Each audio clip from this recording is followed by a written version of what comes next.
Welcome to the Slow Living Podcast. If you are ready to ditch hustle culture for good while continuing to meet your personal and professional goals, you are in the right place. I'm your host, Stephanie O'Day, and I work with overachievers from all over the world who are ready to stop living life in triage mode and start living the life of their dreams, one filled with abundance, joy, and a sense of purpose. Life is meant to be enjoyed, not endured. Let's get started. Hi there, Slow Down Society. So if you're a fan of the podcast, you're going to absolutely love the book. Slow Living, Cultivating a Life of Purpose in a Hustle-Driven World is now available wherever books are sold. Buy it for yourself, your children, your friends, and your neighbors. You can get all the juicy details at stephanieoday.com/slow living book. Trust me, this is hands down the best $20 you'll ever spend. Hi there, Slow Down Society. Steph here, and we're on episode 219 of the Slow Living Podcast. Thank you for being here. Thank you for listening and for just taking the time for yourself and continuing to tune in. This is episode 219, and this is the first part of the 5th coaching session with Melessa. Thank you for listening. Thank you for sharing your thoughts and for reaching out. I love knowing that there are real people out there from all over the world. I'm going to call this episode Coming to Terms with Your Origin Story.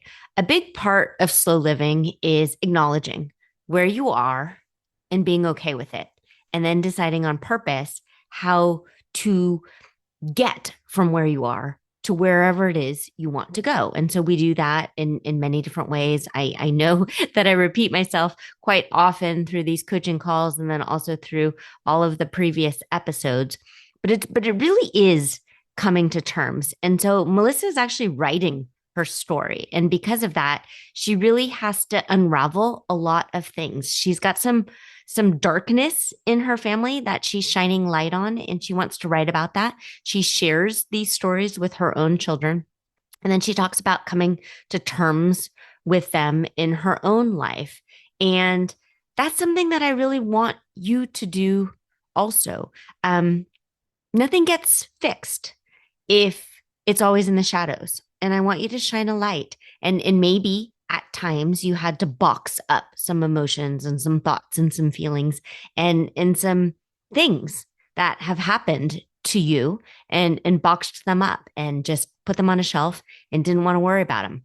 Well, today's the day. Today's the day we're going to poke at them a little bit, because all of those things that happened in your past, that's what got you to where you are right now. And in order to get to wherever it is you want to go, you really do have to come to terms with that. Melessa has been in the Simple Shortcuts to Peace course for quite a few years. And so every year I have my coaching clients do these taking stock worksheets. Usually we do them in the days between Christmas and New Year's, and kind of that like dead week. And I have them for you. So if you are interested in these worksheets, I call them two things. I call them the year in review worksheets, or I call them the taking stock of the here and now worksheets. But you can download them at stephanieoday.com/new you. And this is the exact same packet that I have done for, I don't know, a good 10, 12 years, and what my coaching clients do every year. And regardless of when I start working with them, I have them fill this out, because you have to know where you are in order to get to the next step. Okay, here is Melessa. Hi, Melessa. How are you? I am good. Good morning. Good morning. Okay, I can see behind you, since last time we talked, it looks like we're in a different room and you have a full-fledged arcade set up behind you. We are a little stuck in the 80s. I love it. We actually met at an arcade, which is very, very 80s of us in terms of a meet cute. And anyway, we have a few. They're not the original. They were sold in 2020, 2021, but we have several standing arcade games. And one of the purposes in the new house was to incorporate that into the living room. And so we did. How fun. Okay, what are the stand-up games that well, first off, what do you have like a top fave whenever you see it in the wild, you're getting all excited to go play? Yes, Ms. Pac-Man. And that Oh, was my birthday gift in 2020. And then we added from there. So we have that one, which was the one I wanted. We have Dragon's Lair, and then we have Frogger, and we have Mortal Kombat, which was the one Dave wanted. Mortal Kombat. I loved Mortal Kombat when you would have that guy's I don't know, get over here and he would like grab their spine and it was horrible, but I loved it. Fun fact, that is what he was playing when my girlfriends and I spotted him in the arcade. So that That we is awesome. All and right. they have other It's Melissa and Dave's origin story. it is, but Very cool. they have other games that you can scroll to, but I typically just play those four. That's awesome. Very cool. Well, congratulations. We haven't talked in a few weeks because I was traveling. But I was going through your call notes and different things. And is the status of the old house that it's empty and ready to sell? Close to it. The push last weekend was we rented a dumpster for the weekend. And so everything that we usually do during a weekend got pushed to the side. And Dave and I and all five kids went over there and addressed the junk and did what we needed to do to make sure everything that needed to go in the dumpster before they took the dumpster away was done. And it wasn't fun, but it was kind of neat to do it with the five kids that I raised in that house. Yeah. And we came across a lot of old family pictures. I had no idea that I owned family memorabilia because I got boxes when my grandmother passed away that I thought I had gone through pretty thoroughly, but I had not. Yeah. And so am I reading it right that you had all your kids home and then you also had a 16-year-old birthday party? Yes. Yes. My youngest turned 16 the day before yesterday. And we happened to have that day off of work. So I think today is Tuesday and it's not, it's Wednesday. That's Um, okay. but yep, she is 16 now. And you invited everyone to the new house, and that was sort of how you announced that you moved? Yes, we did. I mean, my sisters knew, but we were just being very quiet about it. And I texted, we have a family group chat. We try to do Sunday dinners with the extended family at least once a month. And so I said, okay, Alexis's birthday party is, here. And anyway, come to this address. That's My mom awesome. and dad walked in and I'm like, so we're selling the other house. And guess what? We live here now. Okay, so how did that go over? Really well, actually. They just kind of looked around and said, okay. And I had no idea how that was going to go. So it What went. made you want to keep it a secret? I've mentioned this before in other calls, and maybe it's not limited to Generation X. Maybe it's just a me thing, although I feel like a lot of my friends my age experience it. Um, there's a part of me that still very much feels like I have to get my parents' permission to make big life decisions. And I knew this was right. Dave knew this was right. Our family knew this was right, but I couldn't guarantee mom and dad were going to think this was right. And I just wanted to be able to embrace making this decision and making this change without negative feedback.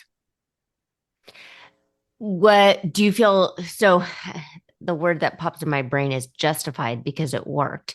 Um, that said, like leading into this weekend, did you still feel like little kid worry and anxiety that you were going to make a mistake? A little bit, not as much because we were so very overwhelmed by getting everything into that dumpster that I didn't have time to think about it. But once we got everything in there and it's Sunday afternoon and we're getting set up for the party and we're getting set up for the dinner, then I was like, oh my goodness, I haven't thought about this. I have no idea how they're going to react to this. Okay. And they reacted pretty well. In particular, my dad, this makes sense, and pointed out all the things about the house and the yard that made sense to him. And And that is one of the things my dad does that I love. So it was good. That's great. Okay, so he validated your decision and gave you gold stars and made you feel like he was proud of you by Yeah. making this decision. Yeah. Yeah. I don't know if it's a Gen X thing. I think we're just sort of programmed and hot wired to really, really want our parents' approval.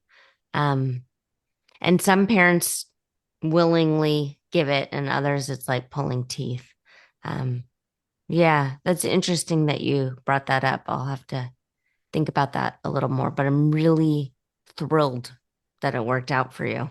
Um, yeah, you talk about how your sisters were there and then the different family dynamics between you and your sisters and then watching your own kids in action. Well, I wanted my kids, and I knew I wanted a big family, but I wanted my kids to be a team.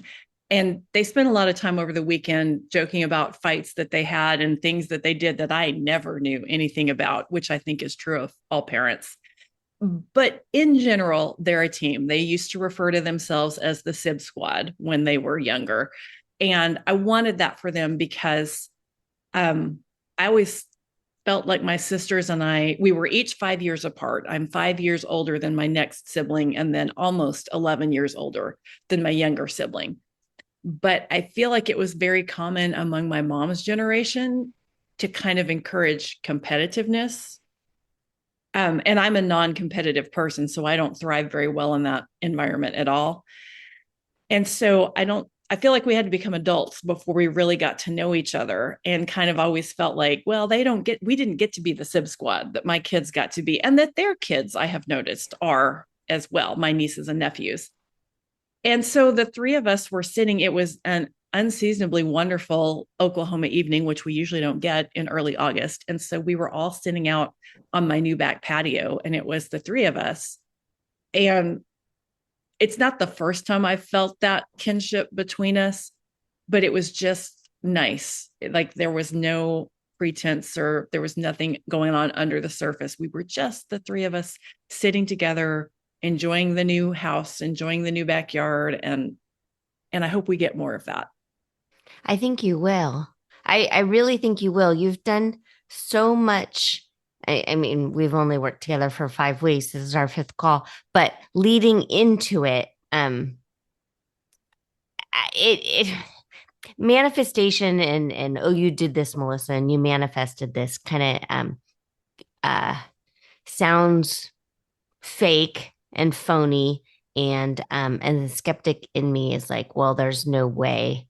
But also, you've been doing tiny little micro decisions for years to get you to this place. So the idea of, oh, Melissa manifested a perfect family experience seems not true on the surface, but also all of the teeny tiny things you've done to create this worked.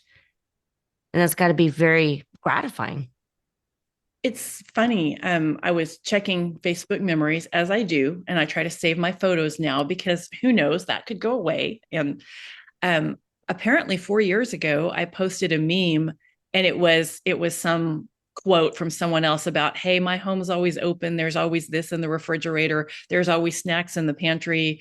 And I had shared it, and above it, I had said, I'm working to make my home like this. I don't remember sharing it. I don't remember posting it. I didn't remember it at all. It was 4 years ago, but I'm reading through this and I'm like, hey, look at that. Yeah. Welcoming, inviting, where you feel like you belong. Before we got on the call, since it's been 2 weeks since we spoke, I was refreshing my memory of what we talked about last time. And I gave you the homework assignment to try, if you could, to look at yourself in the mirror and say, there's nothing wrong with me. There's nothing wrong with me. There's nothing wrong with me. How did that work out? I mean, it is a surprisingly emotional thing to do. Um, and I've been working on it and doing that. And I don't know if this is a normal reaction or not, but I'm a little angry at a world to grow up in where you're 53 years old and you need to do that. Yeah. And it's hard to do that. Yeah. There's so much that has happened in those 53 years. And especially when you're a child and you're a sponge and you're looking for the adults in the room to acknowledge that you are okay and that there's nothing wrong with you. But many adults don't compliment or give the positive praise. It's just all of these corrections along the way. Stand up straight, don't slouch, do this, don't that, smile, go hug so and so. Like, and it's just constant, like, in a way, berating of children to get them to conform and get in line. And I know that happened to you, and unfortunately most of us, and I agree with you. And well, what made me, I have a core of really close friends and they are great. And obviously I have my husband, my children, and my extended family. But it kind of made me think about the superficial company I keep outside that circle. I'm 53 years old. It shouldn't be hard to look in a mirror and say there's nothing wrong with me. And it made me kind of wonder, who am I surrounding myself with? I mean, work is great. It's not the coworkers, but who am I surrounding myself with that this is hard for me? And Yeah. maybe I should think about that a little bit more. Yeah. Well, what's interesting, you brought up Facebook and different stuff. Sometimes even just the subconscious scrolling ideas get put in your head. Oh, my foyer doesn't look like that. And oh, I don't have that hedge in the backyard. And oh, I don't have a Valentine's Day tree, even though maybe you never even wanted a Valentine's Day tree. Um, but yeah, it's the idea that other people are doing life better. And that's probably not the truth. Yeah, Yeah, agree. agree. I think you're doing great. Also, many people wish they had an 80s style arcade in their living room. I'm pretty sure we will get teased for this. I'm also pretty sure I don't care. It was kind of funny because what you're not seeing, because of where I'm sitting, is to my left is a very traditional fireplace mantle with our most recent and not greatly recent family photo hanging, and then 8x10s of each of the five kids up there. Nice. And then on the other side of the arcade is just kind of a history of the family photos we've taken of each of the kids. There's one with my husband and I, and then one with the first, second, and then we dropped out of the pictures. And it goes down through when we brought when our fifth baby was born, and they took pictures of the five kids in the hospital. And I Oh, said to my daughter, I said, is it weird that I have these very traditional family scenes on two walls of the house and then a big arcade along the back wall? And she's like, well, no, because one fed into the other two for sure. that is true. Yeah. So if you look at your family and these five kids and the dumpstering and then moving into this house together, would you say that it was kind of a healing exercise, or do you look around now and feel healed? Like there's the healing and that there we're still up in progress, or do you feel gratified like okay, we're healed? How do you feel? Well, I think because people change constantly, I think healing is always going to be a work in progress, not just for me, but for the adult kids. Um, I wish it stayed in a single line and okay, now I'm better.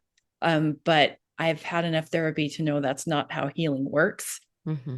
So I think it'll always be a cycle. I don't think we'll go to the low places as much as we did.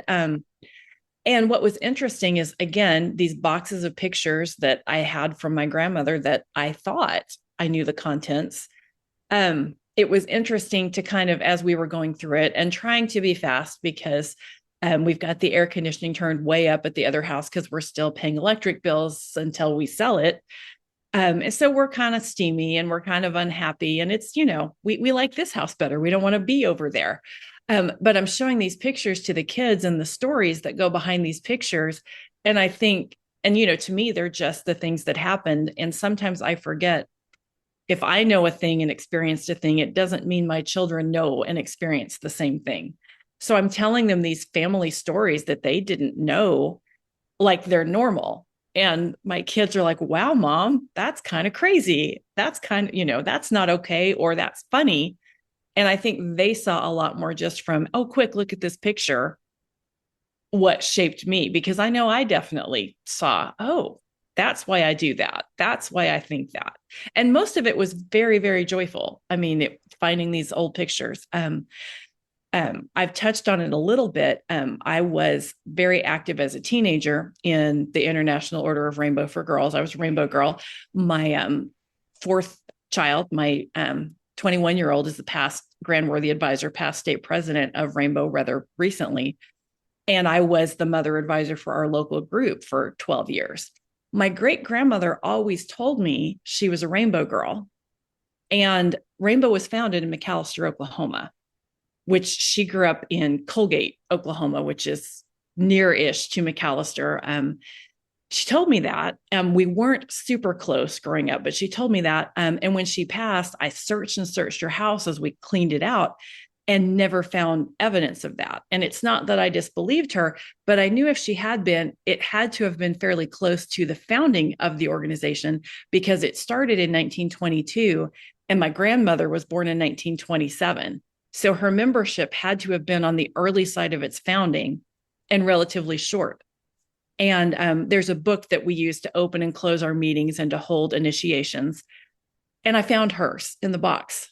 Oh, wow. And it was very emotional to sit there with my four daughters, three of whom are former members because they aged out, one of whom is the youngest, is currently active, and look at great grandma Bessie's old rainbow book, old rainbow ritual. And she'd always told me, and I'd always believed her, but I just felt connected to her and to the girls Yeah.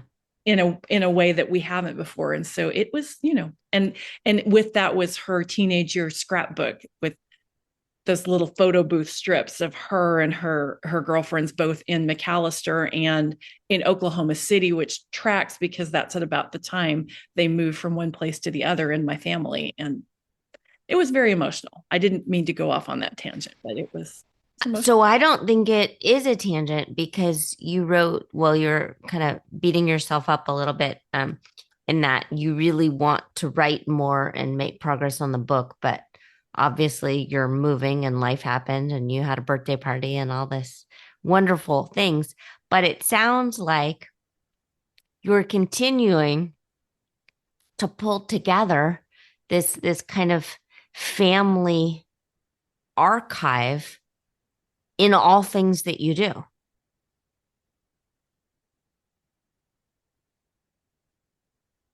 I'm nodding, and I know that Yeah. doesn't translate well on a Yeah. podcast, but um, Yeah. and I was going to lead this morning with this is probably the least organized I've been on my homework in all of our sessions, but I don't feel bad about it because I feel like I did a lot. Yeah. And there's nothing wrong with you. That too. That too. Yeah. So, um, the whole having to do something a certain way in order to feel proud or to feel like you can check it off the list. Can you start now to see that being adjacent to where you think you should be is good enough? Does that feel possible? I mean, we're working on it. It's Yeah. a work in progress. I really liked the book, and I'm going to get the title wrong. That is one of the fun things about my memory not being what it was, but it's basically how to clean house while drowning. Yeah, that's a great book. And Yeah. blew my mind just to read the sentence. And I remember sharing it on Facebook because it was that important to me. Um, that, the state of your house isn't, it's just an is, it's not a reflection of your moral character. Yeah. Because they sure didn't want us to think that in the 70s. No. Okay. So growing up, did you have to like frantically clean and hide every time people came over?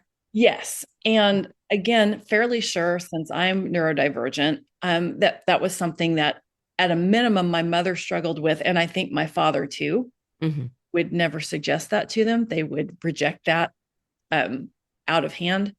Um, but my mother always struggled with the home organization, and I Hmm. did too, raising kids in the house.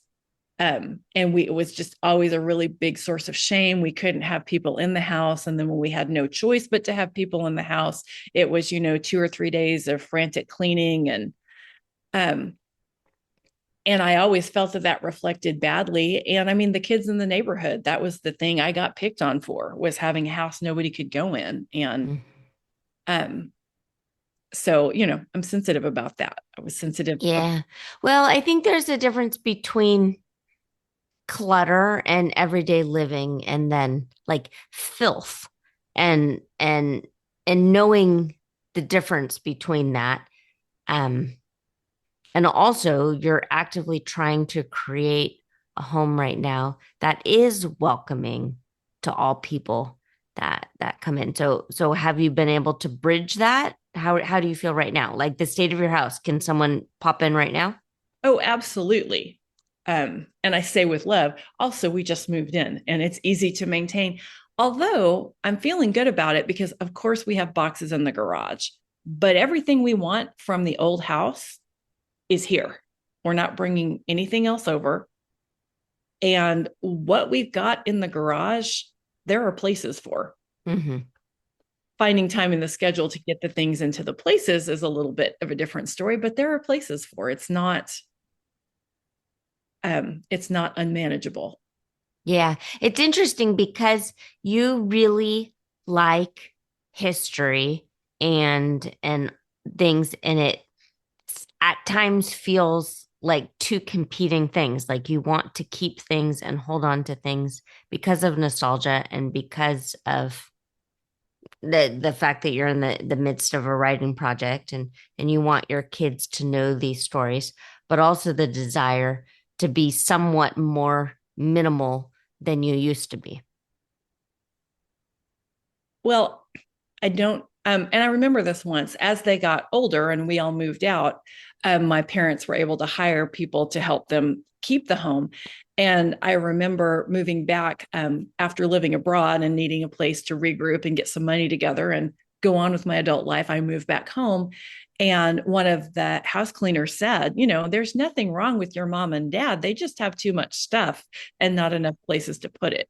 Yeah. And so that's kind of stuck with me through the years. I need to make sure that if I'm going to have stuff, I have places to put it. Yeah. Fortunately, photo collections, I mean, what I've got and have brought over from the old house isn't small, but it's manageable and I know what to do with it over time.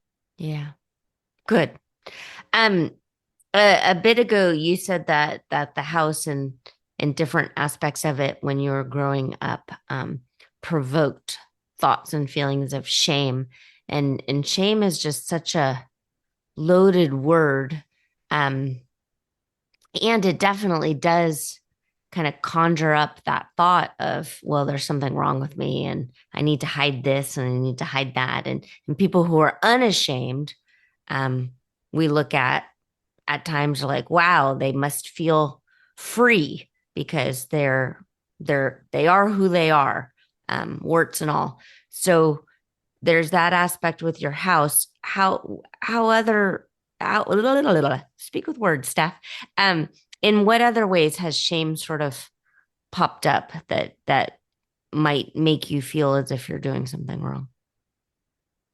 I mean, it's funny that you bring that up as we went through this family photo collection, and I have mentioned this before in earlier sessions and in talking about writing the book. I almost think it's generational for me.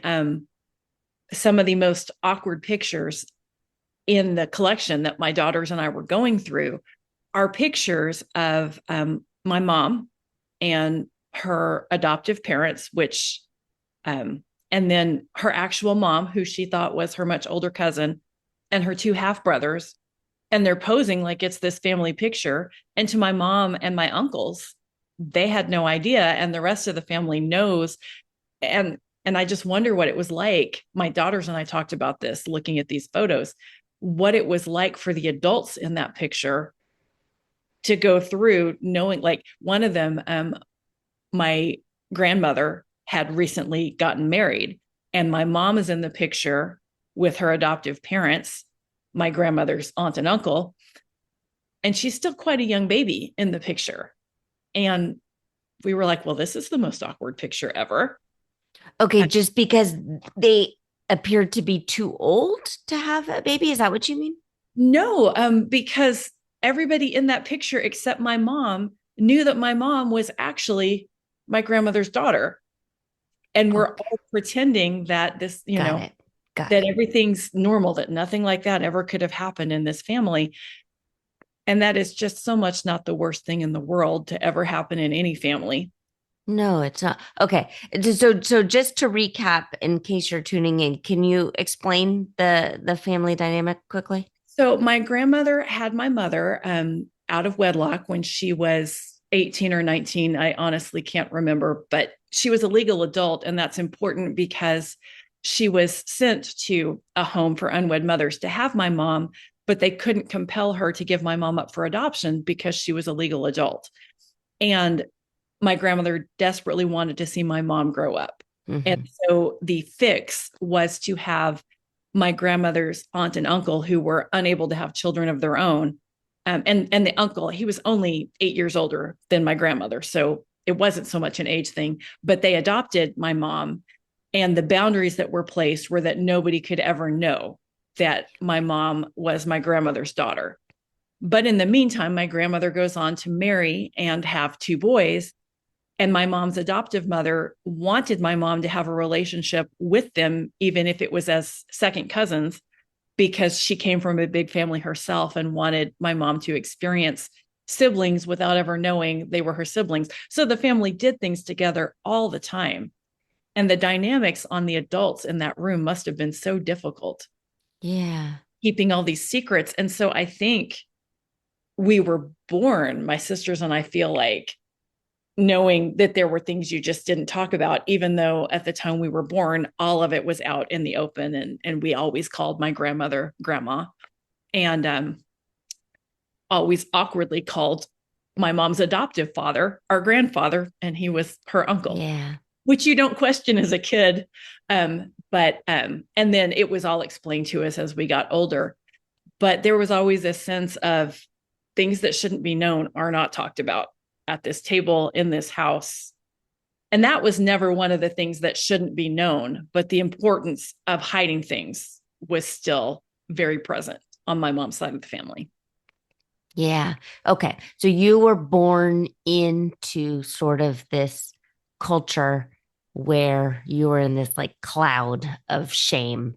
And so as an adult, then you've been trying really hard to get away from that feeling and feeling like when there's something wrong with you, but to that you have to hide in the shadows and in the darkness because of the shame. It's also interesting that you're talking about the posed picture and then earlier we had talked about Facebook. It also shows humans just in general are always a little bit performing for others. Like if this was just a family photo to capture the moment for themselves, and obviously it was before social media and before all of this stuff, it's not like you're broadcasting this photo to anyone, yet they still were in this performative state. Mm-hmm. Well, and that, um, as you were talking and I was kind of reflecting a little bit, um, they were very big on celebrate the achievements, show off the good things, and keep that bad stuff quiet and under wraps. And Yeah. not a person that can do that, and I never have been, not even when I was a kid. If I was sad, I wanted to feel sad and not be told I should feel happy. And if something was wrong, I wanted to say, hey, that's wrong, and not just keep quiet about it. And so that was a huge struggle for me on that side of the family, always wanting to call out the things that I didn't think were fair or right or, good. and being told, no, no, no, no, no, we celebrate the good things. We don't push and talk about the bad things. We just ignore them till they go away, and then they don't go away.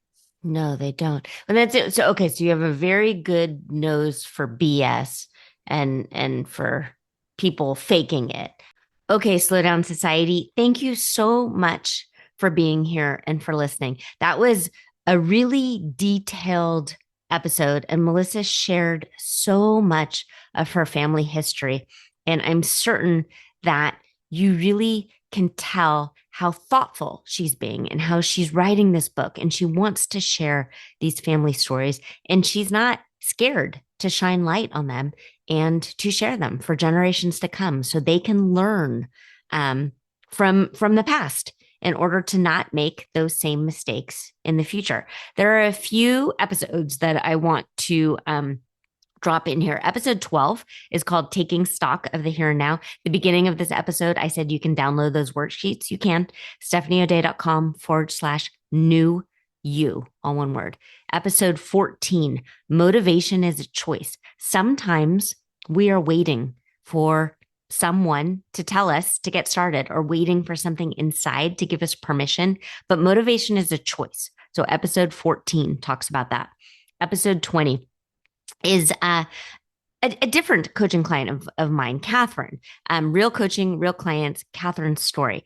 And I just thought it might be interesting to hear a different voice, someone else sharing her befores and afters in her own words. And then episode 88, Reprogramming Internal Dialogue. Melissa shares that growing up, she had to keep secrets and she had this kind of inner voice like, oh, can't share that. Oh, can't do that.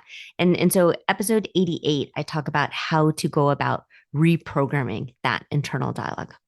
All right, pretty people, as always, I think you're amazing and lovely and wonderful and kind. I'll be back in your earbuds next week. If you are ready to start living slowly and ditch the hustle mindset for good, reach out to me. I'm a real person and you can track me down online at stephanieodea.com. Also, if you found value in this podcast, please share it with your family and friends and tag me on Instagram at stephanieodea. While you're at it, go ahead and leave a positive review on your favorite podcast app. The more we share, the more people we can reach and share the slow down lifestyle and messaging. Thank you, Slow Down Society, and have a great day.